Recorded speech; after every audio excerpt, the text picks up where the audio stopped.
it's sort of like trading when you give somebody something and they give you something. And when you earn it, you're either going to save it or spend it. And the best thing to do is spend it, save it.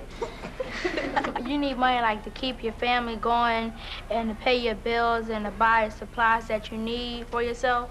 And all kinds of things.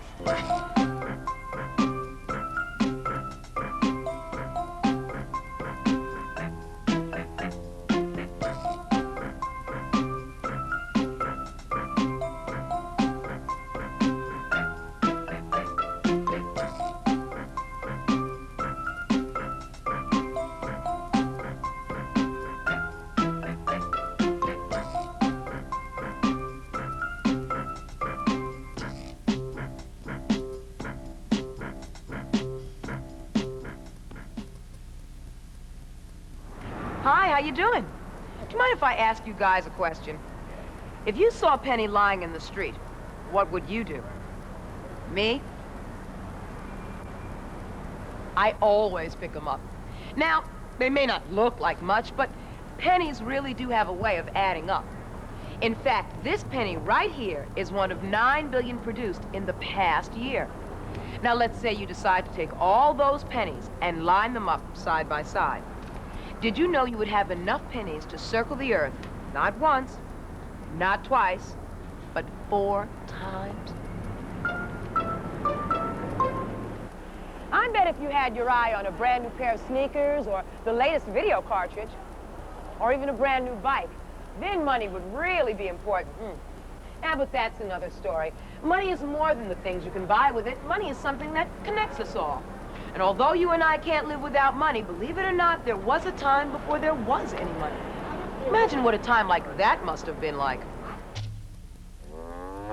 Long ago, before malls, music videos, or money, people traded for things they needed.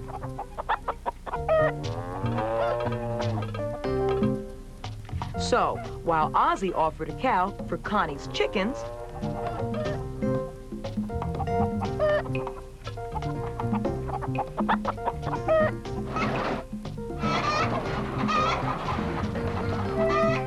Sue swapped salt for Pete's pots. This approach, called the barter system, had its drawbacks.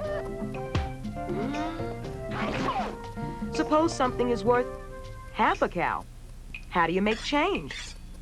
People soon realized that using one common item would make trading easier. In different places, people tried different things, including tea, seashells, fish hooks, furs,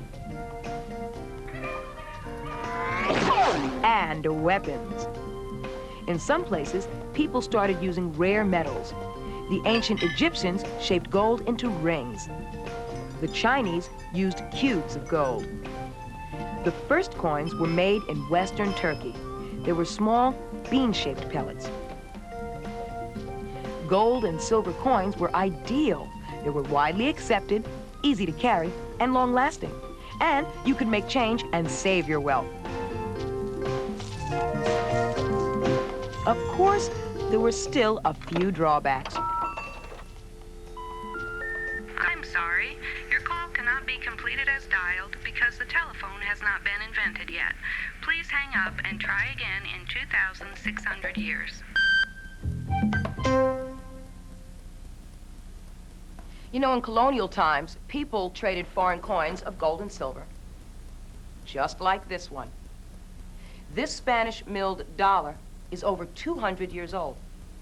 So you see, the history of today's money began with coins just like this. The pine tree shilling was the first coin made in the American colonies, and minting it was a crime. The British banned the manufacture of the money in the colonies, but the Massachusetts Mint made the shillings anyway. Don't be fooled by that 1652 date. They used that date year after year so the British wouldn't know they were still in business. The situation finally changed during the American Revolution. Continental currency was printed to pay for that war. But the new government printed too much of it, and the bills were soon worthless. With independence came the right to produce money. To handle this important job, the U.S. Mint was established in 1792. The mint began with copper pennies and moved on to gold and silver coins.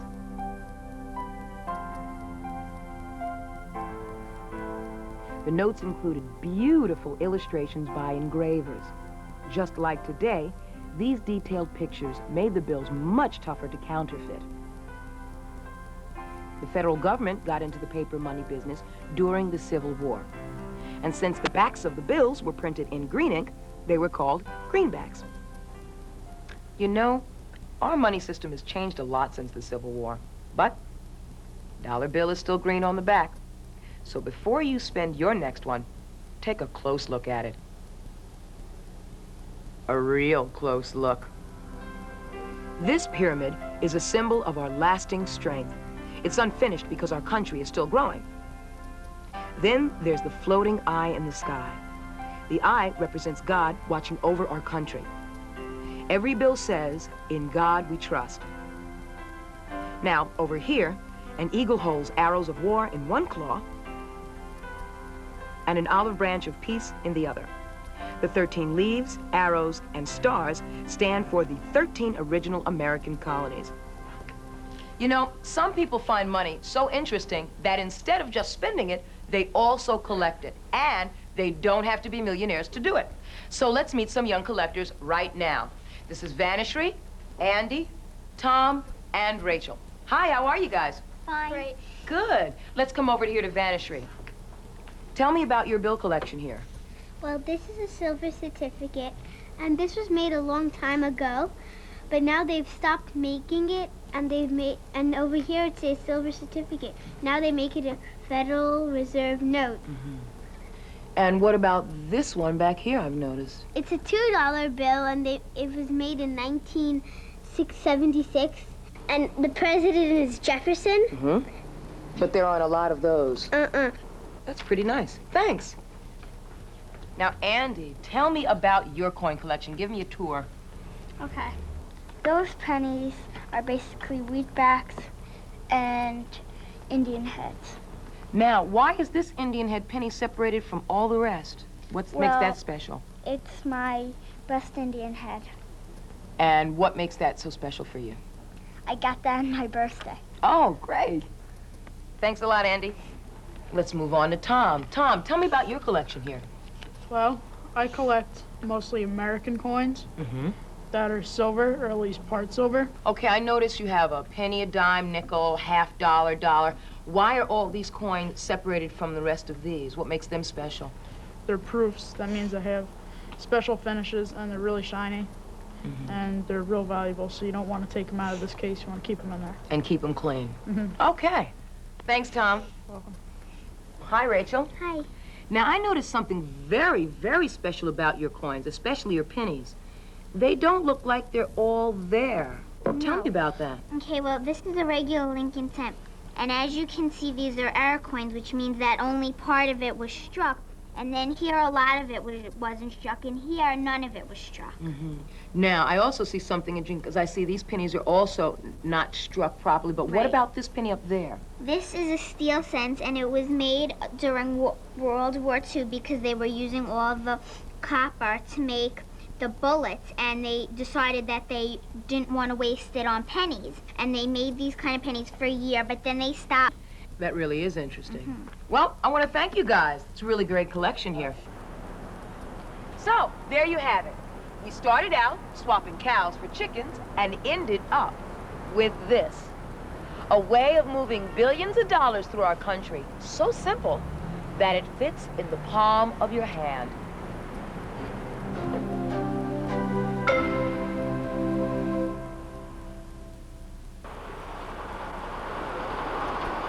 Hi, welcome to the largest coin factory in the world.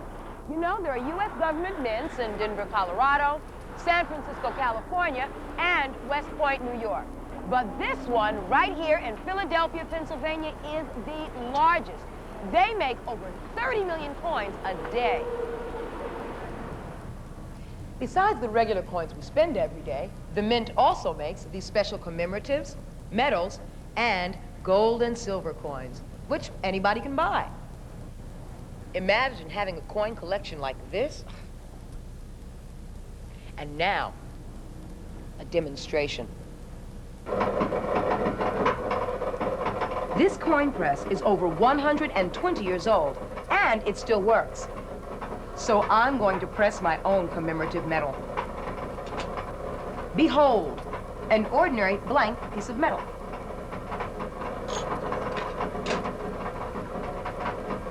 Three, two, one.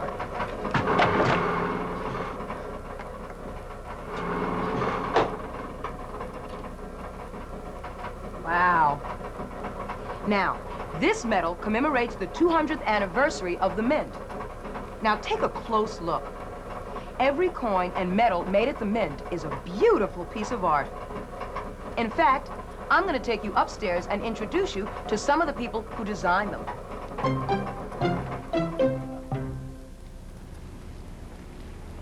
We're now in the engraving room.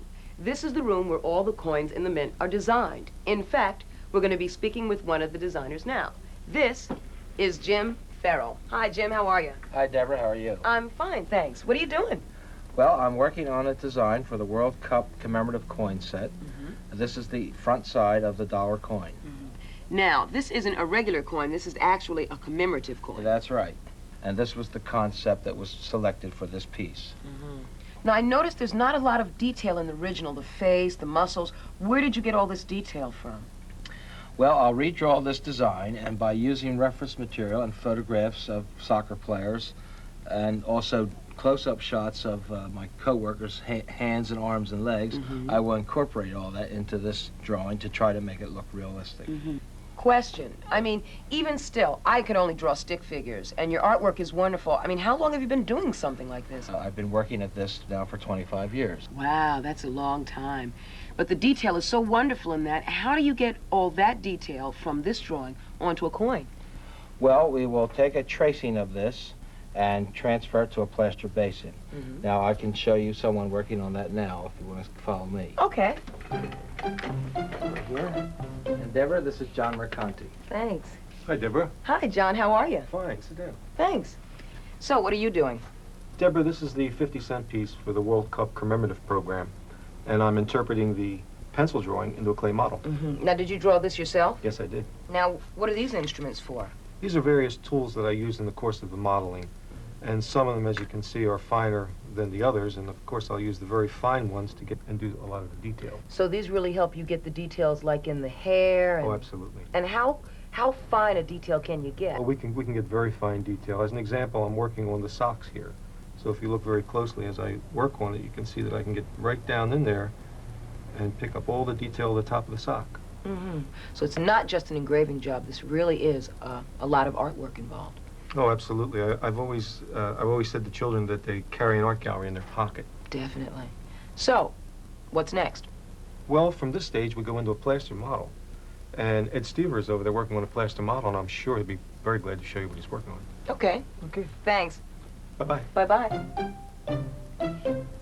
Ed, hi. Well, nice to see you, Debbie. Well, nice to see you, too. Thanks for coming. Thanks.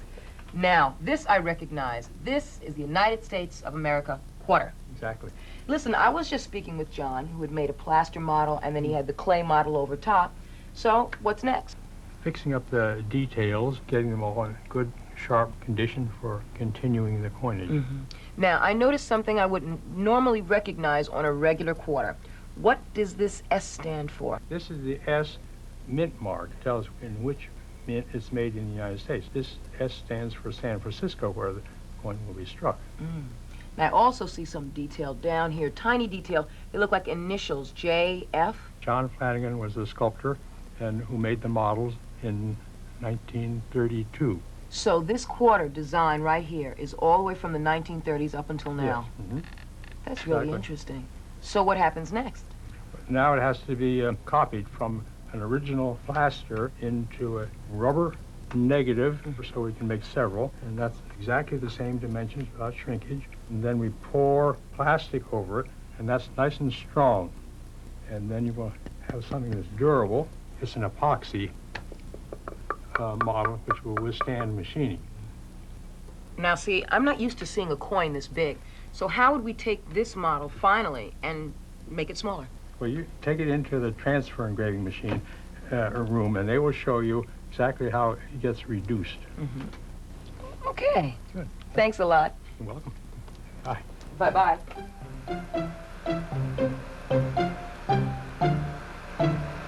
Wow. So this is the transfer room. You know what? Let's talk to Tony and find out what goes on here. Hi, Tony. Hi, Debra. How are you? I'm fine, thanks. Now, this I recognize. This is an epoxy model of the back of the quarter. And we saw the front in the engraving room. But what are you doing to the back of the quarter? What I'm doing here, Debra, is I'm preparing this model to reduce it to actual coin size, which happens to be 10 to 1. So this is 10 times the size of the actual quarter that you're going to make. Right. It seems like a lot of math to me. Yes, it is. Now, what are these? They're the actual dies that will strike the coin. Now, when you say strike, you actually mean? Strike, yes. Wow.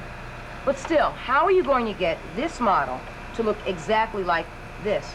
Well, let me show you. Okay.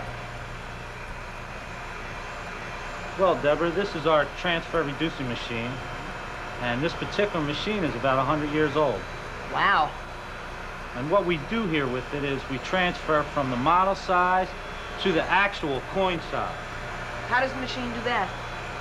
It does that by tracing over all the artwork and the cutter cutting it into the steel. It's moving so slowly, it looks like it takes so long. Yeah, it takes approximately 3 days. It is a long time. Okay, so when this gets done, what's next? Well, I think you're headed to the press room. Okay. And you'll need these. Goggles and earplugs. What am I going to need goggles and earplugs for, Tony? You'll find out.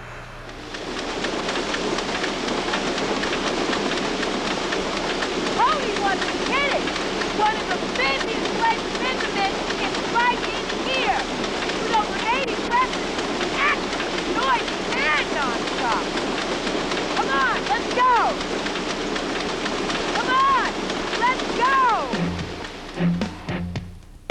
The work starts here at the blanking press. This coiled roll of metal is as long as 5 football fields. It'll be used to make 325,000 nickels. Long ago, most coins had some gold or silver in them. Today, most are made from a blend of nickel and copper. And just like a giant cookie cutter, this press punches out blanks. The blanks end up over here. The rest of the metal is shredded and recycled. And some of it is melted into little bars called pigs. Believe me, there's no metal wasted at the mint. The blanks move on to furnaces where they're heated.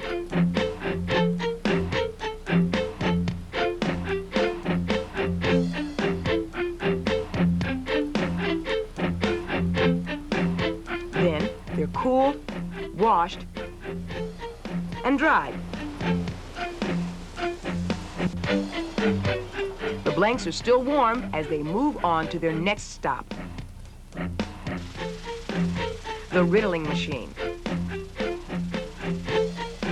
The shaking riddler screen sifts out any blanks that are the wrong size or shape.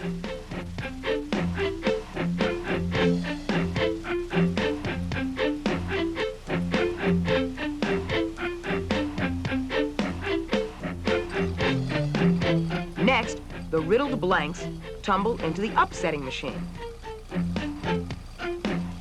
The upsetter raises the edges of the blanks just slightly.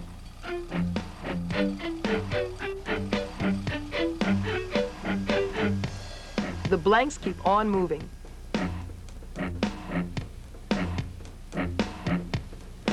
The next stop, the coining presses.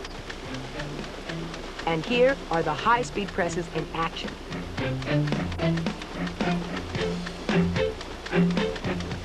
The fastest ones punch out 12 coins a second. It's so fast, you almost can't see what's happening.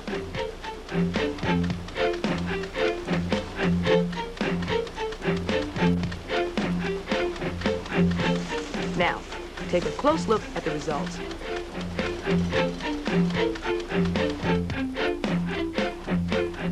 The newly minted coins are spot checked for quality.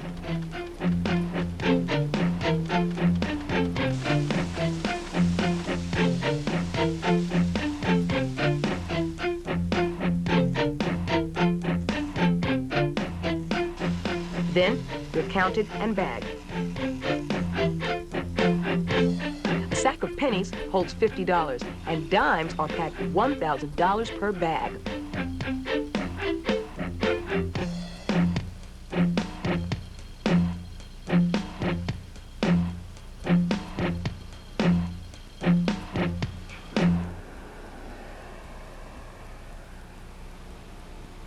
Once the money is bagged, it's stored until it's needed. Every bag you see here is filled with coins. Coins are the only kind of money that the mint produces. But that's not the only kind of money in your pocket, is it? What about the billions of paper dollars we use? Welcome to the Bureau of Engraving and Printing. The Bureau produces paper money in Washington, D.C. and Fort Worth, Texas. And this year, more than 8 billion notes will be printed. And if you could stack them in a single pile, those bills would reach 543 miles straight up. It takes 65 steps to make each bill. And just like coins, it all begins here in the engraving department. Just look at that detail. Those carefully etched lines make life tough on counterfeiters. This work is nearly impossible to copy. The artwork on a single bill is actually the work of many different engravers. All the engravings are combined on this machine called a transfer press. The talented people who operate these machines are siderographers. There are only a few specially trained siderographers in the entire world. A siderographer creates a master plate on the transfer press. From the master, a printing plate is made. Each plate prints 32 bills at one time. The printing plate is mounted on a high-speed press.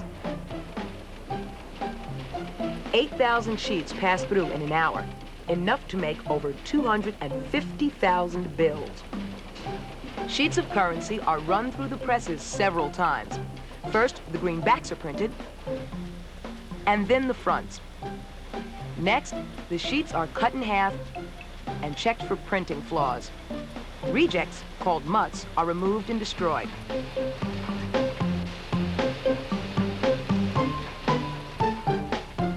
The good bills are printed one final time with the Treasury and Federal Reserve seals. At the same time, a unique serial number is assigned to each bill.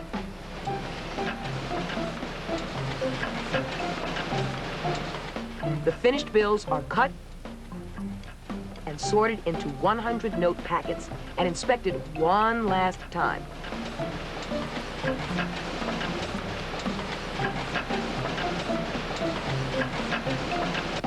Finally, they're wrapped in 4,000 note bricks for shipping. Now they're ready to go.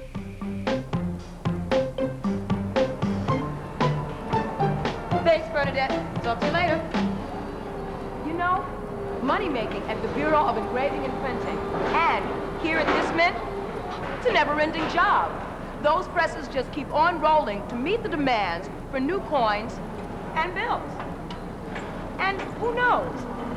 You know, someday, some of the coins from this truck could end up in your pocket. And now you know what it took to make them.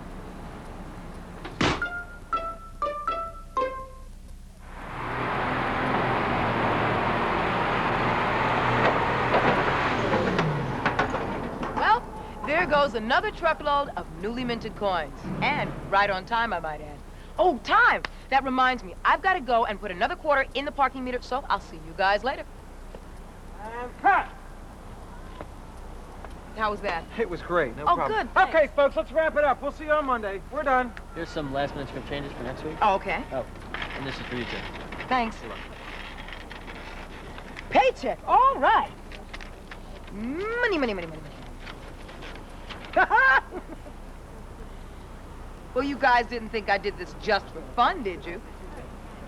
Coins and paper money, that's only part of the money story. But a check like this one is money in the bank.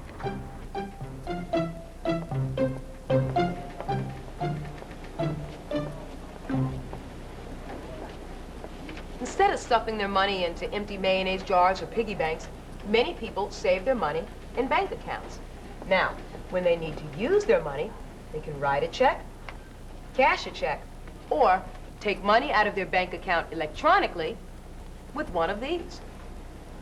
Banks also pay interest on money that people save, which means extra cash for you, and make loans to people who need them. Did you know that all that saving and investing adds to the wealth of our country? I like to fool around with a lot of things, but not my money. I'm depositing my paycheck into my checking account. Most of that will go to pay bills. I'm also saving a little for a rainy day and withdrawing a little cash for the weekend. Thanks, Tom. Whether you have a lot of money or just a little, you need to keep track of it very, very carefully.